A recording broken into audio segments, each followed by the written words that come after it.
Well, good day, brothers and sisters. Hope you're doing well. Our next video in the discipling video series is basically praying for God to send more disciple makers into his harvest where you live. Remember in the end of Matthew's gospel, Matthew 9, Jesus' ministry is growing abundantly. Many are starting to follow him. The crowds are really pursuing him and doing whatever they can to get near him, to be healed, to be loved, to be taught. It says in Matthew 9, I think around verse 35, that when Jesus saw the crowds, he had compassion over them, for they were like sheep without a shepherd. And then he says this, he looked to his disciples and he said, therefore, pray to the Lord of the harvest. The harvest is plentiful, but the laborers are few. Therefore, pray to the Lord of the harvest to send more laborers into his harvest.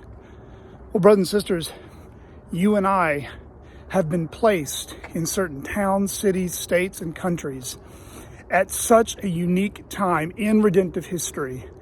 Every single year, every single decade, every single generation, God has a purpose that he is aiming to fulfill for the glory of his name, through the building up of the church, and through the honor and praise and worship of King Jesus. And so I just want to encourage each one of us today, as we think about our neighborhoods, as we think about our community, as we think about our schools, our jobs, the gym, but particularly our local church and the perimeter, I would say the perimeter of anywhere from 1 to 30 miles from our church, our immediate Jerusalem, if you will, of being in the Barling, Fort Smith area.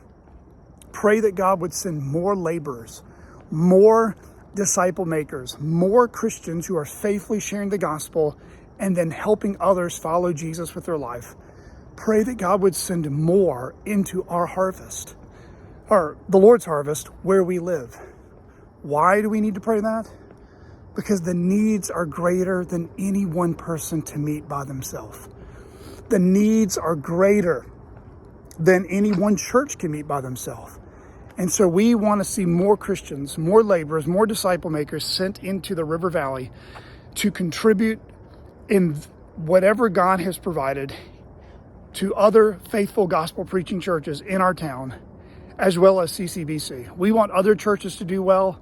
We want other churches to make disciples. We want other pastors to be raised up, encouraged and supported, and greatly used of the Lord. And so today, a part of our discipling making responsibilities is pray that God would send us more faithful disciple makers, both in our immediate community to other churches, but also our own. May that be a prayer that we keep on our minds. Amen.